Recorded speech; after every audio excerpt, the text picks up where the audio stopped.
Друзья, офкорс, на связи Влади Корс.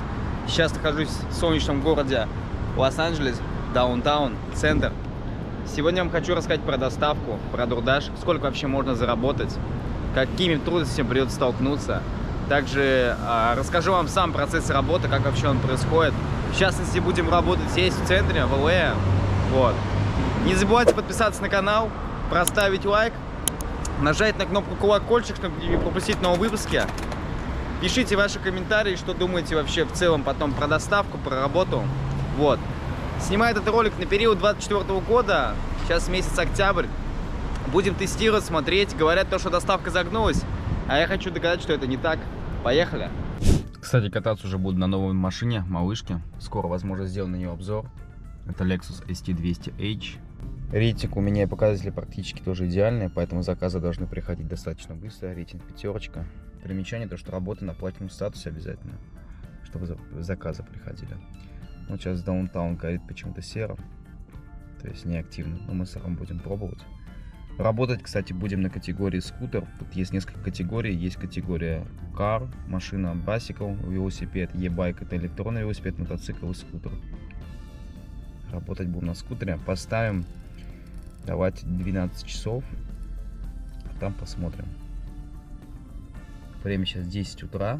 По пробегу у меня получается 167 тысяч миль. Я думаю, неплохо. Ребята, первый заказ из Макдональдса, классика. $7.25, 2,3 майла. В принципе, когда 2 мили, $7, это считается неплохо. Вообще, смотрите, талонный показатель, когда меня учили, мне рассказывали то, что за 1 милю надо, чтобы было хотя бы $2. Поэтому $7 за 2,3 мили, в принципе, ну, 2,3 мили, это нормально. Не забывайте то, что 1 миля это 1,5 километра, кто не в курсе про эту разницу конвертации. Вот. Поехали в Макдональдс.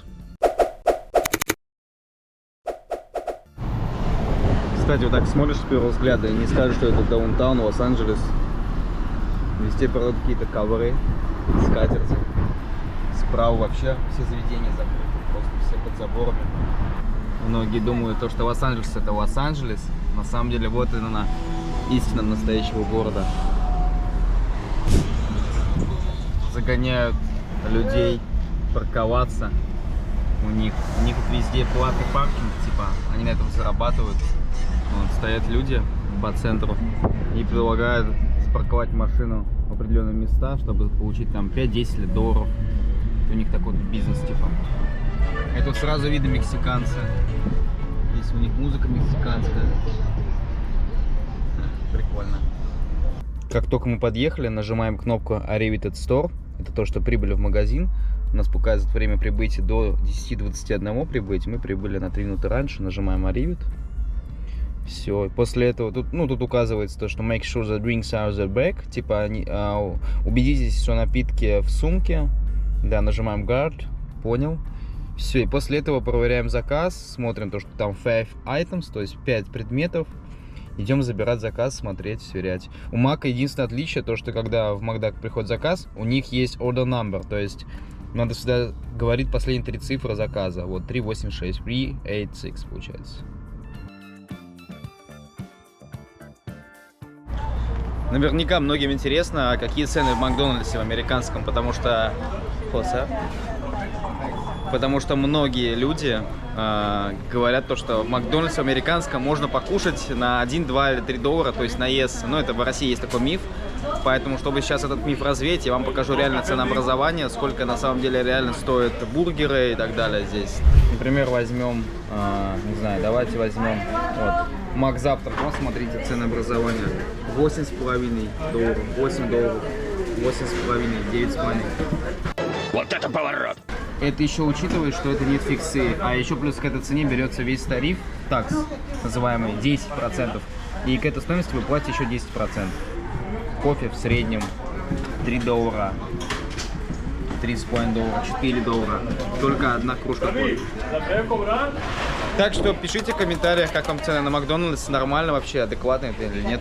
Средний прайс выходит так где-то примерно $14-15, может чуть меньше. А еще у них в Макдональдсе забавная особенность, то что у них на туалетах везде стоит код. То есть надо обязательно узнать код на кассе. Тебе могут еще его не сказать, если ты ничего не купишь. Тебе нужно обязательно ввести код, что на man двери без разницы, что на woman. То есть ты без знания кода не пойдешь в туалет. Вот такие вот трудности жизни. Заказ у меня немножко задерживается, они долго готовят, поэтому для того, чтобы нам... Вот, кстати, вот бывают такие моменты. Ну, зашли, просят деньги. В общем, для того, чтобы заказ, допустим, нам сказать, так скажем, клиенту, кастомеру, что заказ задерживается, вниз переходим, нажимаем, где waiting for your order, выбираем причину и нажимаем, например, что заказ еще не начался готовиться, когда мы пришли.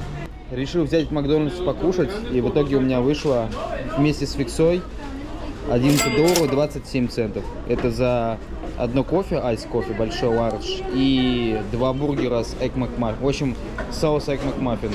$11,5. Вот вам и дешево. Все, забрал заказ. Едем доставлять. Очень долго его готовили почему-то. Минут, наверное, 7 или 8 пришлось еще подождать.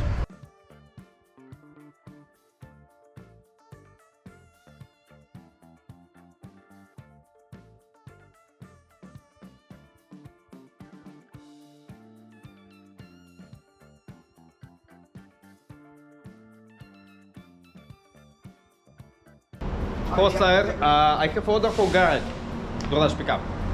208. You got the right Yeah. address. Is this? You can leave it right here in the Okay. lobby. I can live here, yeah? Yes. Okay, sir. Someone's in the lobby, bro. Thank you, mom. Hello.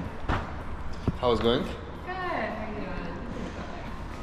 В общем, сказали оставить здесь. 208 адрес сравнил. Сейчас нажимаем Complete Delivery Steps и делаем фотографию.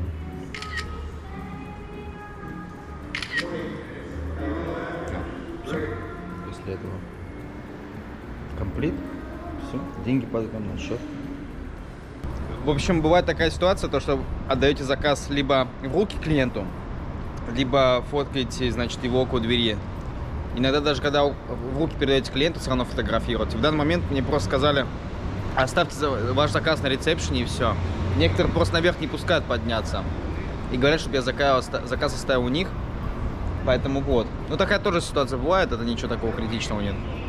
Кстати, важное пояснение. Если вы хотите, чтобы вам приходило очень много заказов, и вы не стояли, как многие дашеры, да, вам нужно вот это вот acceptance rate, это процент принятия заказов, в идеале держать ближе к 100. Там, хотя бы 97%, если почти максимальный, то заказы вам будут приходить бесперебойно практически. Это я уже заметил тенденцию.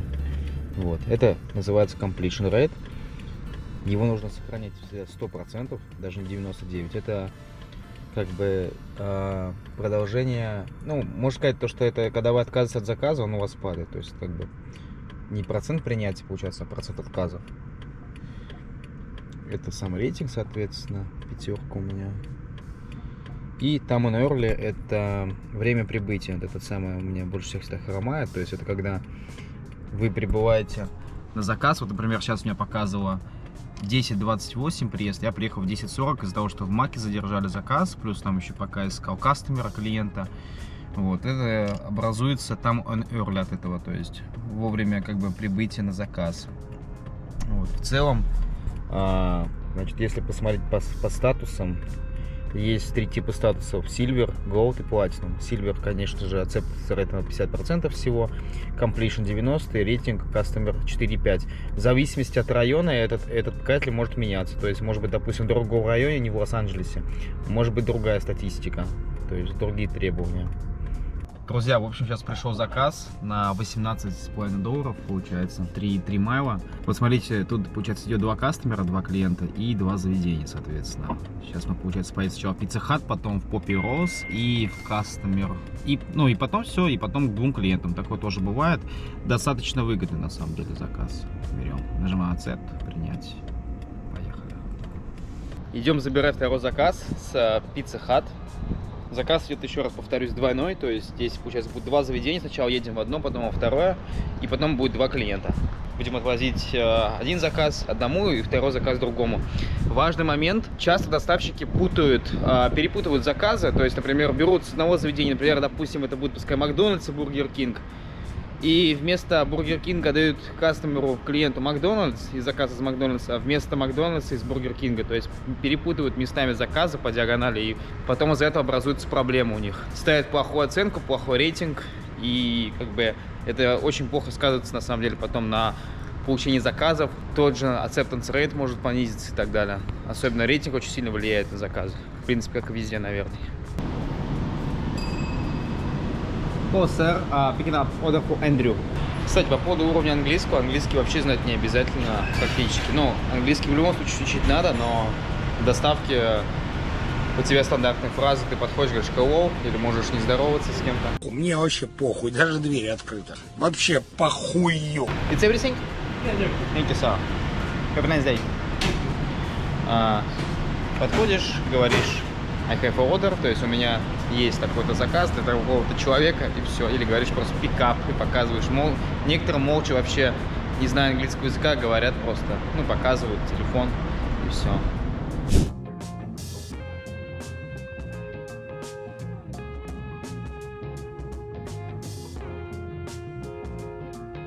Очень важный аспект на доставке, то что многие доставщики, вообще дашеры их называют, не читают инструкции. То есть вообще часто люди не читают инструкции в целом. Например, пишут там добавьте какой-то соус там к заказу, там, бесплатно, почему вам могут дать, или там еще что-то, попросите там какие-то ингредиенты дополнительно бесплатные. И никто не читает, и соответственно потом удивляется, почему им ставят плохой рейтинг за communication, за коммуникацию. То есть. Тут забавная ситуация в лифтах есть. Я сейчас поднимаюсь на 13 этаж, у меня получается 1320 сьют, это номер апартаментов. Вот чтобы вы понимали, сколько здесь в лифте кнопок до 21 этажа. Причем каждому лифту присваивается такая специальная магнитная штука, и если ты здесь живешь, тебе надо присвоить магниткой, чтобы этаж разблокировался. То есть просто так нельзя войти, нажать на кнопку и подняться. Надо обязательно иметь ключ. Такой момент интересный. Мне многие говорят, то, что доставка уже загнулась, да, то, что уже вообще невозможно зарабатывать. Но на самом деле все зависит от вашей смекалки, от вашего, вообще от вашего мышления, как вы мыслите, готовы ли вы адаптироваться, подстраиваться под какие-либо условия, моменты. Если менять районы, если менять города, пробовать везде, ну не города, наверное, больше районы. Например, вы живете в Лос-Анджелесе, но вы работаете не только в Лос-Анджелесе, а по окружности. В разных районах, городах есть Оранж Каунти, есть Санта-Барбара, это далекий город от Лос-Анджелеса 100 миль. Если вы пробуете, ищете, не стоите на месте и просто смотрите, тестируете районы, то вы в любом случае зарабатываете на доставке $150 в день вы точно сделаете. За, там, условно, 10-12 часов 100% вы заработаете. Главное иметь стремление, целеустремленность, амбиции и не сдаваться. Это самое важное, что нужно вообще в Америке, наверное.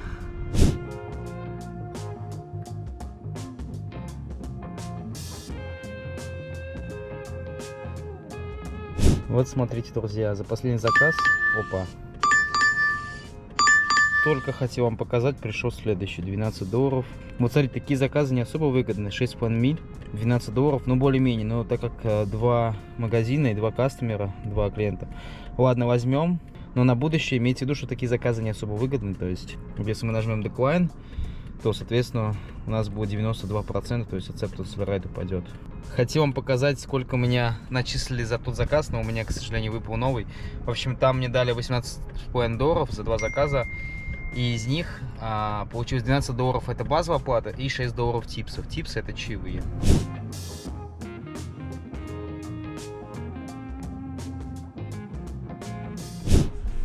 Получу какой-то билет на парковке, в общем, заехал на парковку. Слава богу, она здесь бесплатная. Часто парковки в Лос-Анджелесе платные, они стоят в среднем где-то $8-10, иногда побольше даже, в зависимости, сколько вы там будете стоять. Вот такая вот жизнь происходит даже на улице ХВ. Так, друзья, время сейчас час дня. Выпал еще один заказ на $9,5, 2,6 мили. Берем. Кстати, уже заработали, получается, $50. Начал работать я где-то с 10-20. В общем, за 2,5 часа $50. Напишите в комментариях, много для вас это или мало для Америки. В принципе, если считать, что где-то $23 в час, то это оптимальная, я считаю, плата. Учитывая, что сейчас по Калифорнии средняя заработная плата, точнее минимальная, составляет за час $16 на 24 год. Ребята, надо заказывать вот такой вот. Oh my. Это, конечно, не дом Периньон, но бывает заказ на алкоголь. Причем заказы такие достаточно часто, если у вас включена функция на алкоголь. И здесь часто пишется то, что надо верификацию клиента пройти. То есть помните то, что в Америке, если вы отдадите алкоголь человеку младше 21 года, то за это может быть сразу уголовное наказание, несмотря на то, что вы работаете на доставке. Так что имейте в виду. И, кстати, алкашка зло. Я не пью. Вот пришел максимально невыгодный заказ. $10, 12 миль. Не знаю, брать, не брать, а цент не хочется рушить. Тем более сейчас пробки, поэтому отклоним. Такие заказы я не рекомендую. Ну, 12 миль, $10, то есть это даже меньше $1 за милю получается.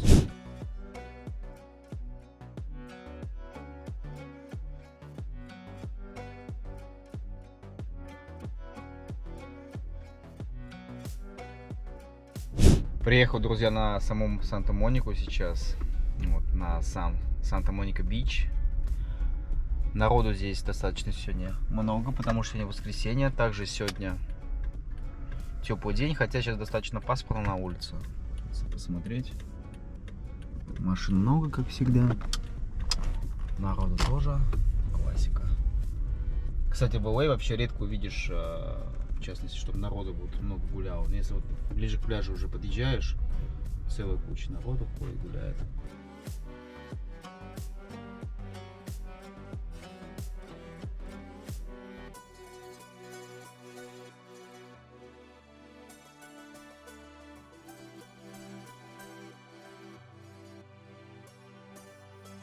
Ну что, наконец-то я оказался на пляже Санта-Моника. Здесь стало достаточно прохладно, поэтому я надел кофточку. В общем, решил вам показать этот знаменитый пляж, вообще как он выглядит в целом, какие тут аттракционы, ну примерно, как это в целом все вещается. Машину оставил там на аварийках, надеюсь, они эвакуируют, потому что вон там оставил. Просто, к сожалению, вообще мест нет, здесь везде платная парковка. А платить-то не хочется, поэтому...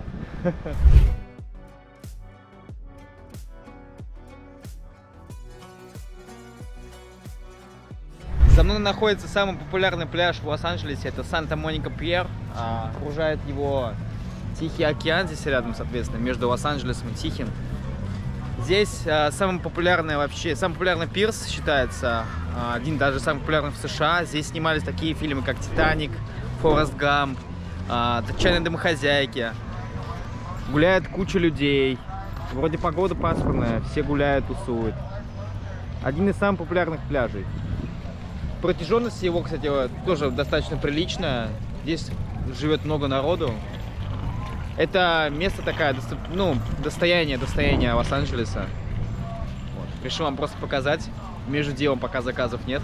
Кстати, я приехал на Санта-Монику, здесь тоже достаточно много заказов, но опять же, выходные только. Многие говорят, что заказов мало, на самом деле выходные здесь очень неплохо. Опять же, в зависимости от потока мигрантов, чем больше едет поток мигрантов, тем здесь хуже становится. Поэтому надо это тоже учитывать. Не стал задерживаться и рисковать, на 20-30 минут максимум задержался, потому что сейчас подъехал такой чувак, и он такой говорит, типа, меня тут чуть не эвакуировали сейчас, вот он стоит на Туареге. Вот. Я не стал рисковать, думаю, ладно, я больше никуда не пойду. Сейчас пойду дальше работать. Вам хотел бы больше просто пляж показать Санта-Моники. Ну, в целом, окрестности вам показал. Сегодня достаточно хмурая погода, поэтому немножко не судьба. Хотя народу достаточно много. Выпал заказ на Санта-Монике.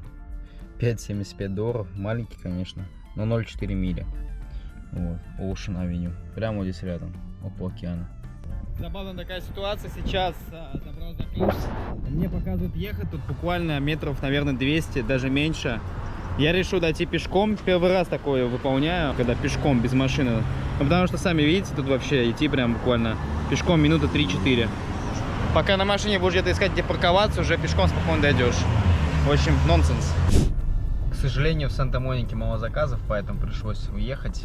обратно в даунтаун, в центр Лос-Анджелеса, поэтому сейчас будем здесь дорабатывать, добивать. Пока набито около $90. Ну, так как я час еще отсутствовал, поэтому, грубо говоря, за 4,5 часа $90 почти, ну, нормально. В общем, стабильно 20 час идет. В целом доставка, можно сказать, по таким меркам в час не загибается. Так, друзья, время сейчас уже 6 вечера, уже достаточно темнеет. Ну как, потихонечку. Пока на балансе суммарно с теми деньгами, которые были до Санта-Моники, где-то $105 примерно. Сейчас не густо заказы пошли, сейчас какие-то заказы пошли по $5-7, бывает такое. Вы когда ставите категорию скутер, если, то могут быть заказы идти для скутера, они же там могут маленькие, там 0,4-0,7 миль. Вот, поэтому будьте готовы к тому, что будете возить мелочь. Вот. Но лучше возить мелочь много, чем возить крупняк, но стоять иногда по часу на категории кар. Я что-то немножко проголодался, время почти 7 вечера, решил взять себе перекусить пиццу в Domino's Pizza. У них, к сожалению, не продаются слайсис, то есть кусочки, только вол целая. Поэтому пришлось заказать целую пиццу размера S. Вышла она мне на $14.69, то есть почти на $15. Это вместе с фиксой получается. И до этого я в Маке, считай, ел. Вот, считайте, где-то $25 у вас будет уходить в день на еду, если вы не будете готовить сами. Ну, это примерно в среднем в Лос-Анджелесе. Это если экономно. Если нормально есть, то баксов 40. Так что имейте в виду, я не преувеличиваю, как я здесь говорю. То есть, если сукомятничать, как я сегодня, то 25. Если нормально, где-то в кафешечках, ну, может, в 30 можно ложиться, в 35, если знать хорошие места. А по поводу хороших мест я оставлю ссылки в описании, где вы можете, если будете работать на доставке или в целом жить в США, в частности в Лос-Анджелес, я оставлю ссылочки, где можно бюджетно и вкусно, и главное, что полезно перекусить.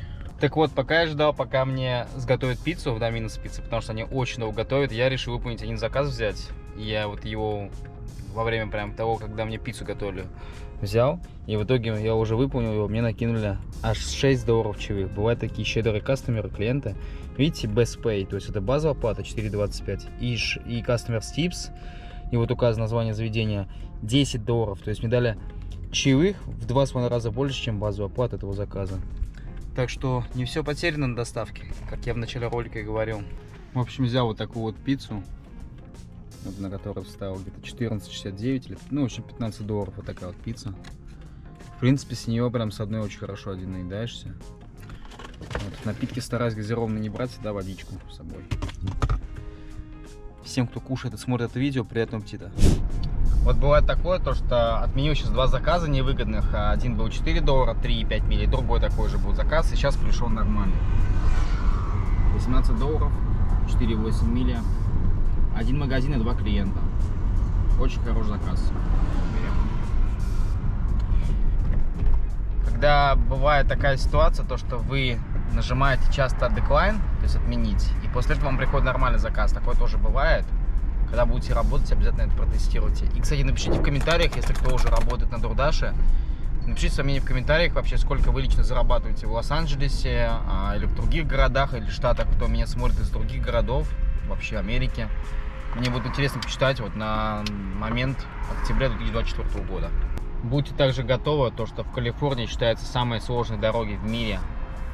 Если не самые, но одни из самых. И вот если посмотреть на карту, то есть здесь просто все в муравейнике, все в квадратиках, везде одни съезды, разъезды, 5-6 съездов.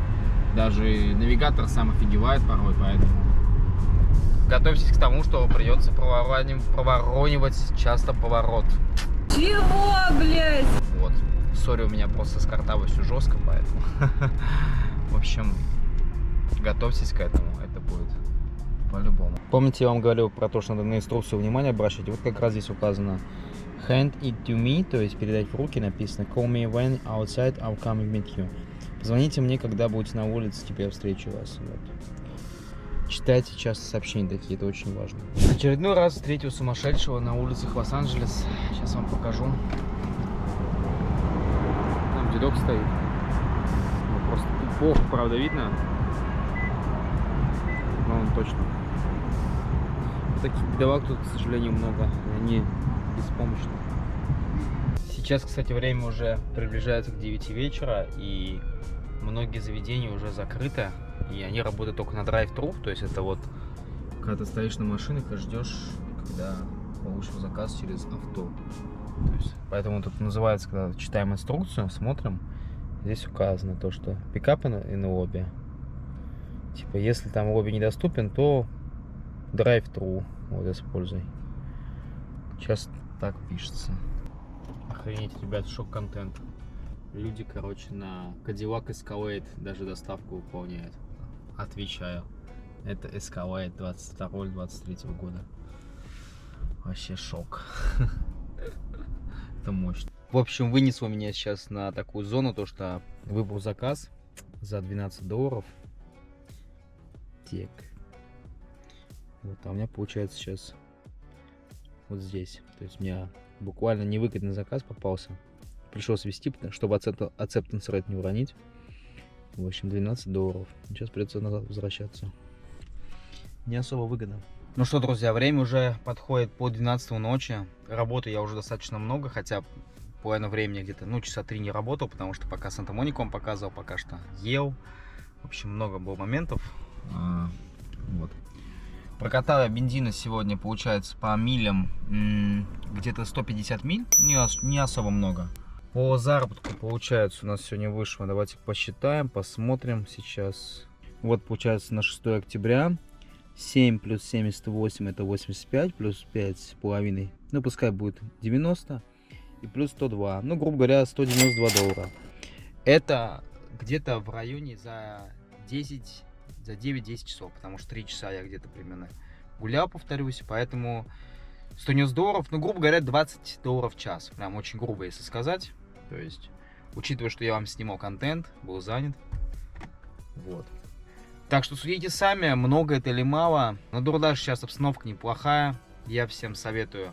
Я не то, что всем советую, я советую тем, кто не умеет руками что-то делать в Америке. Например, если вы не умеете руками, чтобы идти хэндименом, или вот как у меня знакомый детейлингом машин занимается, в детейлинг-сервисе, да, или, например, если вы умеете что-то по электрике, или вдруг IT, да, smart, тогда можно welcome, да, в эти профессии. А если что, DoorDash намного лучше, чем Moving, намного лучше, чем другие любые всякие работы для иммигранта. Даже говорят, сейчас трак не очень но опять же это миф, возможно, надо все пробовать как есть, я слухам не верю сам лично.